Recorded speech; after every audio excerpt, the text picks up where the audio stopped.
Welcome to the Impatient Entrepreneur Podcast, a show where we hear from entrepreneurs and business owners who are chomping at the bit to make their mark on the world. I'm your host, Lauren Quidar Cockrell. Now, let's hurry up and get to the good stuff. Hi, friends. Welcome back. Today, I have Evan Kuterbach, the founder of Canyon Pickleball. I am so excited. Their products are gorgeous. He was very kind to send me one. If you're watching, this is what it looks like. Stunning. Love it. Makes me want to take up pickleball, actually. I've been a holdout. So, Evan, welcome to the show. Lauren, thank you so much for having me. Really, really excited to be here. Yeah, me too. Okay, so tell us, Canyon is a pretty newish company. So tell us how it's been. How did you come up with the concept? Give us the lowdown. Yeah, sure. So I'm just super excited to be chatting with you. What you're doing within the entrepreneurial space, solopreneur space is just really great. So I'm really excited to be here. So, so my background was probably very similar to a lot of the current listeners, which is I kind of went down a normal corporate path. I worked in the corporate world for about 10 years. About 2 years ago, when my daughter was born, I realized that I was looking for something different in my life. I was 31 at the time, 33 now. And I was like, you know what? There's no better time to make a change than when you have a 3-month-old. So let's just go ahead and try it. This is very true. And so that's really where my kind of entrepreneurial solopreneur journey kind of started. Canyon Pickleball actually was not even an idea at that point. It was really, which we'll get into kind of how it started to develop. But yeah, my path to entrepreneurship, I think I've always had that bug. And so, yeah, it was my daughter being born, kind of that kicked it all off, and let's make a change. Let's try something different. So, yeah. Wow. I was laid off from my corporate role when I was 8 months pregnant with our second kid. Oh, wow. Yes, that was fun. Yeah. Oh my gosh. I'd always wanted to do something along these lines. I had the age of 40 in my mind. I thought, I'll know everything when I'm 40. That's when I'll do it. Spoiler alert. I did not find out everything when I turned 40 a few years ago. But anyway, but I felt like starting the company, my son was born, but I had a rebirth to some degree as a solopreneur at the time. And I don't know if you experienced anything like that yourself, but it's quite the journey, and it's such an interesting time. It's definitely do or die, and your priorities get crystal clear real quick.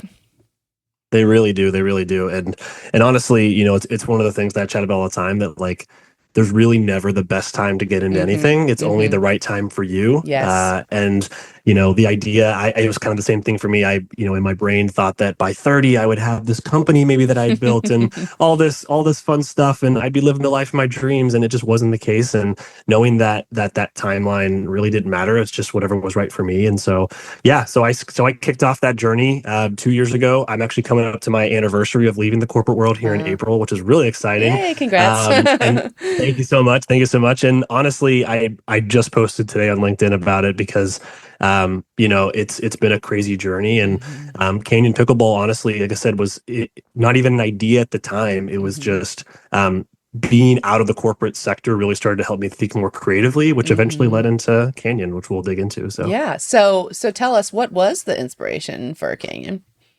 Sure. So I moved, I currently live in Orlando, Florida right now. My family and I were actually moving back to Denver, which is kind of the inception of Canyon, which we lived in Denver for about 5.5 years. We loved it, and which is the reason why we're moving back. We love the mountains. We love being outside of nature. And I always knew that I had this connection to the outdoors. I played a lot of sports growing up. I was always outside, always moving, but I didn't really know exactly where that would lead me. And honestly, when I was leaving the corporate world, I got into kind of freelance, and I was doing marketing and all kinds of stuff. And I basically got to the point where I was kind of tired of making other people money, and I wanted to make my own money. Yeah. And I was like, you know what? I've helped people kind of launch brands, launch products, launch things. And so why don't I try doing something for myself? And at the time, I was getting more into pickleball, and I was really finding a love for the sport over the course of moving to Orlando. And it really helped me get out of a little bit of a dark time in my life. And so I started to think back of like my connection to the outdoors, connection to like love being outside, and then this love for pickleball. It seemed like just a perfect combination of appreciation for nature, appreciation for your body moving, and this community aspect of pickleball. And so honestly, from there, it just kind of started to snowball. And then the connection to the national parks, which is what our whole brand is about, was a really natural progression. So yeah, so it officially launched July of last year, but the idea kind of started January of last year. Okay. And you have a co-founder. Are they an involved co-founder, a silent co-founder? They are. Yeah, they're very involved. We're, 50-50 split on everything. He actually lives up in Queens, New York. We like to joke that like I'm kind of the face of the brand. He's not a huge being on camera person, which is great. I think it works out well. And I know you and I talked about this, Lauren. But it's definitely one of those things where we kind of know each other's roles, right? I kind of handle the social media, the PR, that kind of stuff. He handles a lot of the back end stuff. We do a lot of stuff with Facebook ads and all of that. So yeah, we've been joined in on this together. And honestly, I think the reason that we have worked so well together is because we kind of came into this thing as like potentially business partners first, and we became friends second. Nice. I met him through a marketing mastermind, and he had reached out to me and just said, "Hey man, like I've seen you in a few of the calls and conversations. Have you ever thought about starting your own business?" And I was like, totally, every day of my life. And here's my notes app of all my ideas. And basically for about 2 months, we were just spitballing, hopping on Zoom calls, just chatting about things, thinking about, would it be a physical product? Would it be a service? Like, what would we be doing? And so it started to blossom from there. So yeah. Yeah, I have more questions about all of that. Sure. But let's ask the first official question, which is, Evan, are you an impatient entrepreneur? 1,000,000%. Yeah, I think you could even just remove the entrepreneur thing and just say I am impatient. But yes, I would say I am an impatient entrepreneur, and I honestly don't know many entrepreneurs or solopreneurs, whatever you want to call them, that are not impatient. I think most of us are. I think when you are juggling a lot of things, you're wearing a lot of hats, whatever cliche you want to use, you kind of inevitably become a little impatient. For sure. Yeah, heard. And you did go the route of a physical products company. So tell us exactly what Canyon is. Sure. So Canyon Pickleball is an outdoor lifestyle pickleball brand. We sell pickleball paddles. We also sell some t-shirts and stuff, but mostly it's pickleball paddles. If you've heard of pickleball, I'm sure most of the listeners have, if they have played it or haven't played it. But our whole mission is about giving back. So our entire brand is centered around the national parks. All of our designs are inspired off national parks. We really believe in preserving the national parks and the conservation efforts that go with that. So we donate a portion of our sales to the national parks.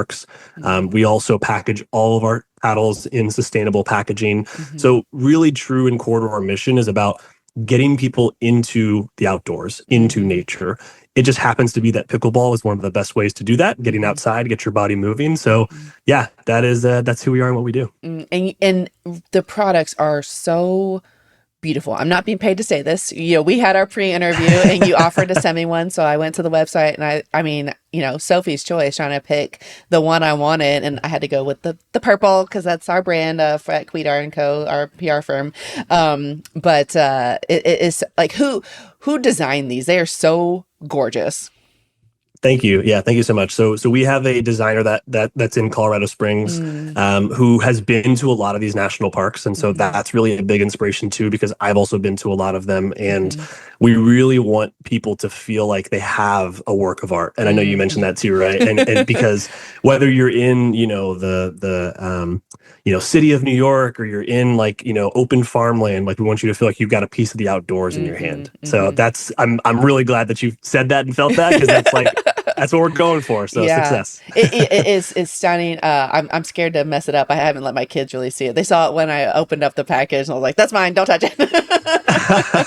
I love it. But yeah, it makes me want to go play. So what does your team look like, in these early days? Yeah. So our team right now is pretty much just my co-founder Rob and myself, and we've got basically like a team of freelancers that we work with. And right now we're actually in those conversations trying to figure out, do we have some of them come on full, retainer, or do we have them, more ad hoc kind of projects and stuff. So we're trying to figure out how we're going to develop that, because quite frankly, like we are starting to get to the point where we just need more, hands. Yep. Yep.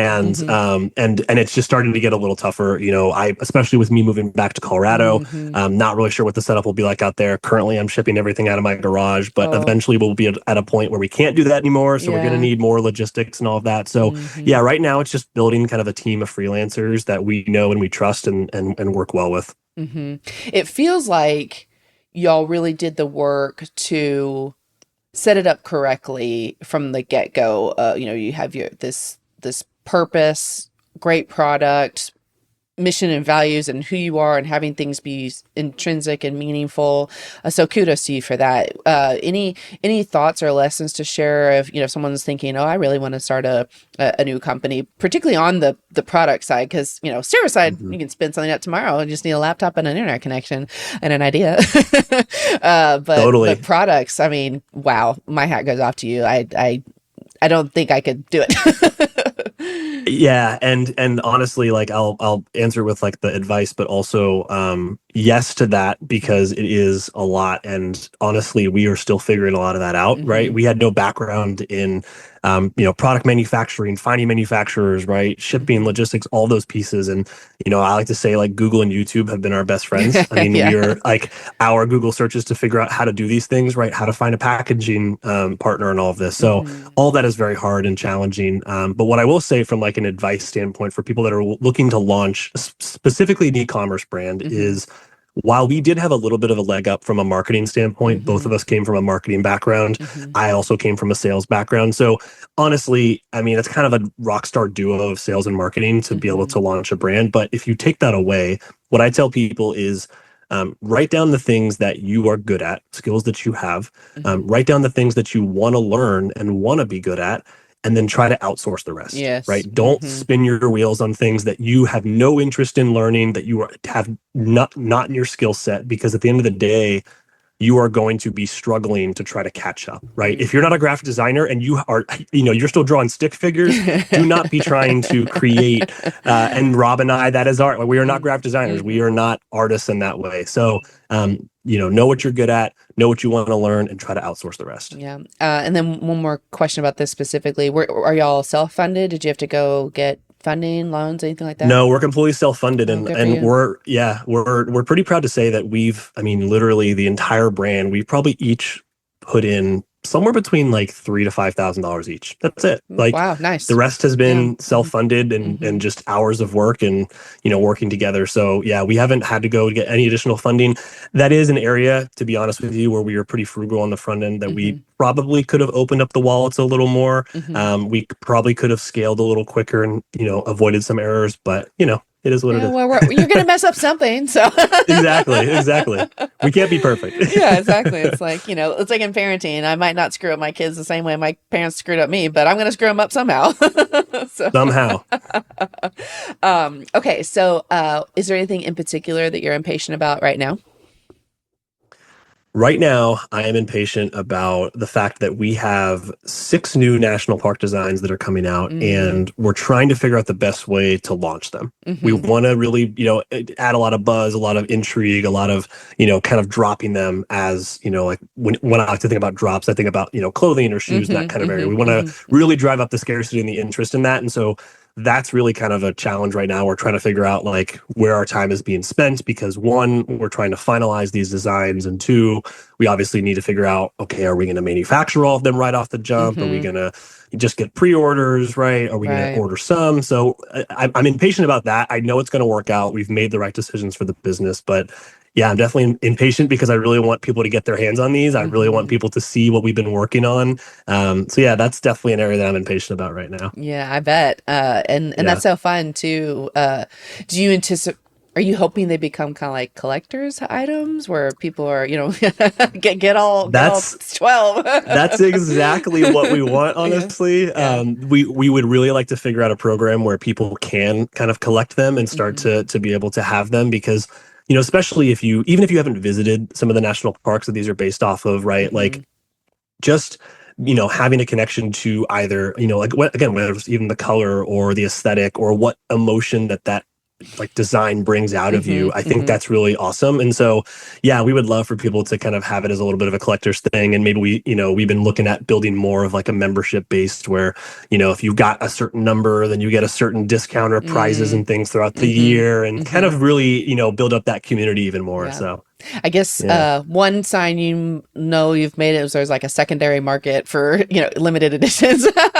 Totally. And it's awesome actually, because we, in probably the last month or so, we finally started getting like some repeat spenders. So that was cool, right? Yes, and so whether they were buying it for themselves or for their friends or family, it was just cool to see like the same name pop up in my Shopify and be like, wow, hey, they bought from us already. That's pretty cool. So it's so sweet too when you have that. You are at this early stage where who your clients and customers are, and that it won't always be that way. 100%. Yeah. Okay, so you have all this experience and you're bringing this expertise to the table. Like, how do you continue to fuel yourself as a leader to build the business as it is now and how it will be? Are you listening to podcasts? Are you reading books? Like, what are some things that have been really formative to building you as a leader? Yeah, it's a great question.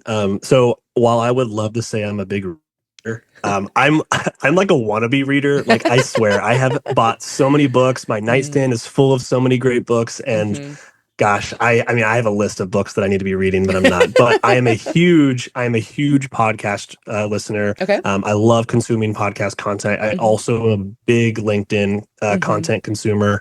I also post a lot on LinkedIn. I'm building kind of my personal brand on LinkedIn. And so right now, a few of the podcasts that I love, that I'm kind of staples in my feed.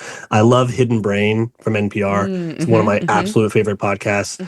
For the listeners that don't know, it really is an exploration of how your mind works and how other people's minds work. It brings in really interesting topics. So I love that podcast because it's always just bringing something new to the table. And then honestly, like, I love, I got connected to you actually from Podmatch. Again, I'm not being paid by Podmatch to say this, but I love being able to see new creators and new podcasts that are out there. And so I love just consuming new content. So for me, really, like, something that fuels me is having conversations like this and just like listening to new podcasts. And then I'm the type of person that if someone recommends an artist, like musically, I will 100% dive deep and learn more about it. And it's the same thing with podcasts, or if someone has a newsletter or something. I just want to see what's out there, because I think that curiosity is something I've always had, which again makes me, really excited about being an entrepreneur. But that, like, when you have that curiosity, it just does fuel your fire, because you're just like, man, like, like Lauren's creating something great. Like, oh man, Rob over there's creating something great. It's just like, it starts to really fuel that. So yeah, Hidden Brain's probably my favorite, but yeah, there's a lot. Yeah. I do find entrepreneurs to be a curious bunch. Like, they want to find out something, even if it's not straight in their business, or they're reading books or going to conferences or listening to podcasts. And I love that about us.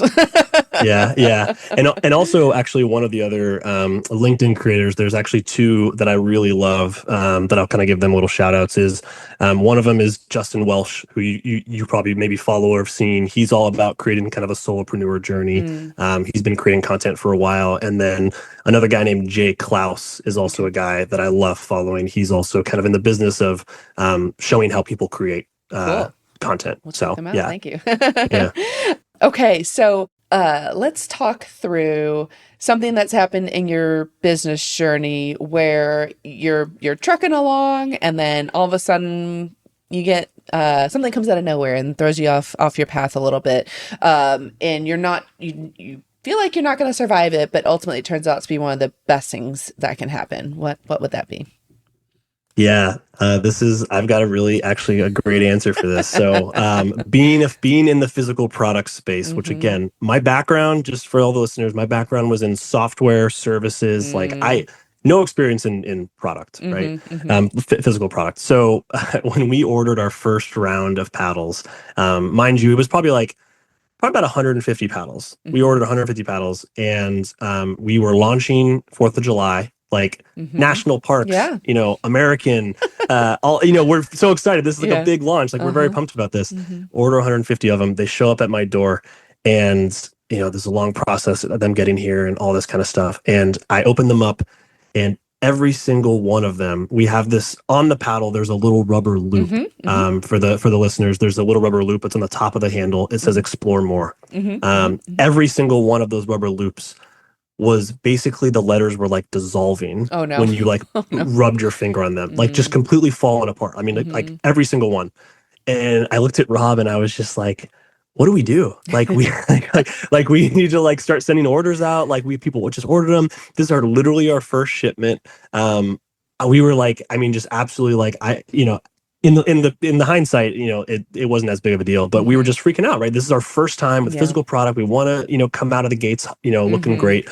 And honestly, what we decided to do was we were like, okay, we cannot wait to get, these replacement rubber loops from our manufacturer. It's going to take too long. We need to obviously keep shipping times. Like that was a big thing too, was we were like, same day or next day processing, like, this is a big thing. And a lot of the first time buys, we did have family and friends, but we had some strangers too. And, that was like, it was nerve-wracking on both ends. And so we decided to send out the paddles as is, but I did a handwritten note for every single one. And I said, hey, thank you so much for buying from us. You'll notice that like the rubber loops here on the top have some issues. We really wanted you to get the paddles, but we're going to send you replacement rubber loops as soon as they come in. Like, thank you so much for your support, and sent those off. Never heard a single thing from anyone, never heard a single like issue. No one was complaining, no bad reviews, no anything. And really what it taught me and really taught us was, one, to like slow down for a second, to realize that it was not like no one was dying. There was no fire. There was no, and that was a big piece, was like, yes, it was our baby, but it was not, there was no emergency in that sense. And two, it was, maybe there's more ways that we can start to really personalize our experience with the customer. So I started to think about that. And so now I usually throw in like random stickers that we have that normally are paid for. I put them in free. I started putting in little cards and stuff that are give people little 10%, 20% discounts kind of randomly to people, just really kind of personalizing that. And then I started messaging people that were following us on Instagram who also ordered. I started messaging them and just thanking them. I was just like, because again, like you mentioned, like eventually we won't be able to do that as much. And so while we're small, do that. So it was the idea that not everything's an emergency. And the second piece was like, maybe we can start actually, kind of customizing our approach to the customer experience a little more, as opposed to just like send out the paddle and just, it's off its way. So. Right. Well, and the third thing is communicating. That you set the expectation that this is the expectation, and we're gonna make it right. If you jump out ahead of that, boy, you get a lot of grace, rather than someone might be like, oh, I wanted to support them, but I guess I'm not buying another one. That's true. I might not do a bad review, but I'm not gonna spend my money here again. Sure. I think that proactive communication is a huge lesson to take away too. That it might not have gone the way it had you not said like, yeah, I'm gonna take care of this. Like, obviously this isn't what we wanted here.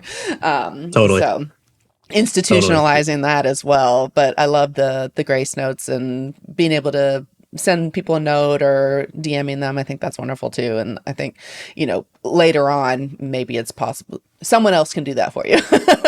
Sure. Yeah, totally. Yeah. Maybe one of our freelancers that we have. One day your VA will be doing that for you. Yep. So when you were growing up, first of all, were you an entrepreneur when you were a little kid?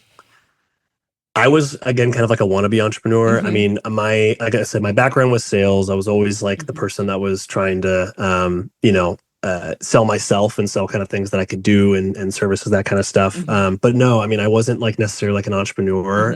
I always knew I wanted to create, but I wasn't. Okay. And was there a personality trait of yours where people either told you outright, Evan, this is a weakness you need to work on, or something else where it's like you were getting the vibe like, hey, this isn't everyone's favorite part of me, but today as this founder and leader, you're realizing it was actually your superpower all along?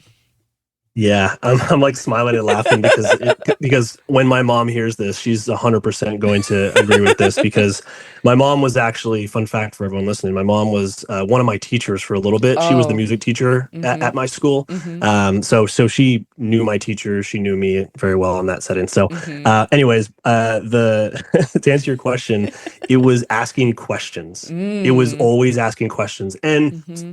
I will admit there was times when I asked a question when I didn't necessarily have a question, but I wanted to ask a question and be part of the conversation. Yes, I will yeah. admit, yes, there was those times in school, but I genuinely did just like I was so curious about how things worked. Mm-hmm, You know, my wife always jokes I should have been an engineer because I wanted to see mm-hmm, how the world was put together. But mm-hmm, yeah, I just always ask questions. I was in school. I always raised my hand. I was always the person to ask a question. And even when, no one else wanted to to ask mm-hmm, questions and it was just like silent, I raised my hand. And it was genuinely because I did have this like itch to learn. I had this mm-hmm, itch to like figure things out. And that continued to go through college, that continued to go through. I honestly kind of got into the career that I went into in sales by accident. I didn't really intentionally try to do that. mm-hmm, And I started to lose that curiosity, and I mm, never got that back until I came back into the entrepreneurial space. yeah, As soon as I left my corporate job, I felt instantly more creative, more curious about the world, mm, more like childlike. Everything just kind of started to like get brighter. And it sounds so cheesy, it sounds so cliche, but it really is true. So yeah, my curiosity. I At the time, my mom would always be like, "Stop asking so many questions. Why are you asking so many questions?" But yeah, it was a superpower. I love that. I love that. Yes, my kids ask a lot of questions and I love that. I want to encourage their curiosity. Sometimes it's just to delay bedtime and that's a different story. Yep, probably me too. Yeah, I got to go on my son's first grade zoo field trip the other day and they were, meeting some animals and they got to ask some questions and it was so funny getting to watch them like raise their hand and then someone would be called and they're like, like they just want to be a part of the conversation. Like you were saying that I forgot, Yeah. it's so funny. But I love that they weren't shut down. The zookeepers were very encouraging. And I think people need to be curious about the world. And Mhm. obviously that connects with, you inviting people into the physical space, the physical world of exploring outside. And so I think that's all tied up with a nice bow. Good job. Yeah, thank you. Well, and that's something too, like as a relatively new dad, I've got a 2-year-old. Hmm. I'm so excited to see someone else now have that because she is like everyone says she looks like my wife, but then her personality is me, and for better or for worse. But she is so curious about things. She's just Hmm. very like inquisitive, and I'm just like I cannot wait for her to start asking questions. And Hmm. she'll ask me a question. I'm like, I don't know. Let's go find out. And I'm Yeah. like, genuinely do want to know. I'm not just Hmm. lying to try to Hmm. like, get along with my Hmm. kid. I literally am like, I want to learn this too with you. So Yeah. yeah, I'm excited. I definitely, growing up, used my dad as my personal Google because Google didn't exist yet. But I remember just asking him Sure. questions all the time, like, why is it like this? Why is it like that? And I didn't really think about it all that much. And, now, like my husband and I will be doing something I'm like, why do you think that is? He's like, I don't know. I'm like, oh, all right, I'll look that up myself then. Yeah. Yeah.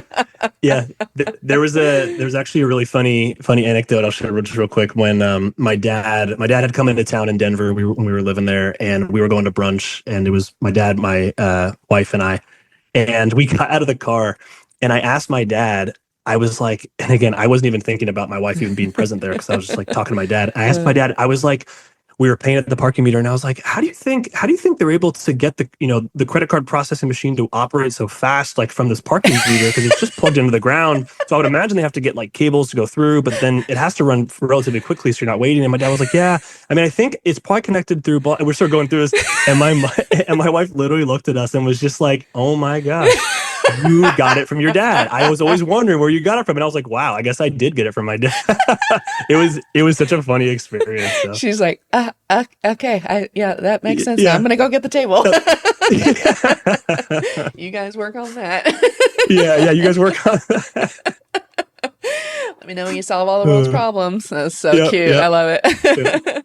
it. Okay, so what's a piece of advice? You already gave us one about starting a company, but what's another one you might have that our listeners can do right now, particularly if they already have a company that can make their lives and businesses stronger and better today? Yeah. So, we talked about the skills and, writing those down and then outsourcing other skills that aren't able to do. The second piece I would say, or like the other thing that I always tell people is, you are on your own timeline. We kind of talked about that before. And I think that is being an entrepreneur, especially when you're a solopreneur, when you actually don't have anyone else around you really. Maybe you have got a VA or some freelancers, but when you're a solopreneur, it's really easy to be comparative, to compare yourself to other entrepreneurs, other solopreneurs, other e-commerce brands. There's a lot of pickleball brands out there. It's very hard not to, especially the way the algorithm works. I look at one page and now I'm getting fed all the pickleball content that I don't want to be seeing and compare myself to. And so it's very easy to go down that path, even on LinkedIn, right? And so what I have been trying, even for myself, because I'm not perfect, is knowing that I'm on my own path. I have kind of the goals that I'm trying to achieve. I'm doing the daily actions every single day. And at the end of the day, like, there's no finish line for being an entrepreneur. There's no finish line for owning your own business, right? I mean, maybe you sell it and you retire one day, but for the most part, there's no finish. So enjoy the journey, enjoy your own timeline, and try your best not to compare. Yep. I love that. Thank you for that. Because it is hard. I'm pretty good at just not paying attention to what competitors are doing necessarily, but yes, the shiny object syndromes, comparison is the thief of joy, the whole thing. And just, deciding what matters to you personally. Tangentially, I think, especially if you're a recovering perfectionist like I am, we can look at what we should be doing, quote unquote, and you should be running your business on this type of, paradigm, or you should be doing these podcasts or whatever. And that you should be the one deciding, not to shit on you too, but, let everything else go and figure out what works for you and for your personality, for your style, for your values, for your goals, and just put one foot in front of the other. Keep showing up. Yeah. And I think too, to your point, it's like we're in an era where authenticity is like so needed because we're getting flooded with AI. And don't get me wrong, like, I love AI. I think it's really helpful and all of that, but there's just more and more of this, like, just inauthentic content, inauthentic stories and everything. So like, people want real people want real stories. They want real messages. And like, the more you are just yourself and your own path, you're staying focused on that, like, that'll shine through. And I'm noticing that more and more. Like, the more I'm just like my own voice and how I would say when I'm having a conversation like this, and I post that on LinkedIn, it does so much better than this like perfectly scripted framework template that I'm trying to like, piece together. So. Right. Yeah. And I for sure am one who's like, I don't want anything going out unless it's perfectly polished, and I've had to let that go. Yeah. It's tough. It's done really is hard. better than perfect. Sure. Yep. Okay, Evan, where can we find you? Yeah, so you can find me at Canyon Pickleball. That's CANYON pickleball.com. We're always posting on our Instagram as well. You can find us at Canyon Pickleball. Or if you want to, shoot me a follow or connection on LinkedIn, I'm always posting about being an entrepreneur and kind of being a solopreneur and everything. So you can find me there as well. Always having these same conversations that we're really chatting about here. So I'm always wanting to build up that bubble of, people in my network. So yeah, feel free to shoot me a connection. Yeah, great. Well, congratulations on the Canyon launch. Again, beautiful work. Thank you. Really excited for y'all. I hope you take the pickleball courts by storm. Thank you so much. And you too as well. Just thank you so much for having these conversations. I'm really excited to just be a part of this. Thanks for listening to The Impatient Entrepreneur. Love the podcast? Be sure to share it with a friend or colleague and give us a 5-star review. You can also chat with us on Instagram or Facebook at The Impatient Entrepreneur Pod. Want to star on a feature episode? Head over to theimpatiententrepreneur.com to inquire. Thank you to the team at Quidar & Co. for believing in me and bringing this podcast to life. And thank you to Carson Childers for mixing and editing this episode. I can't wait to see you next time.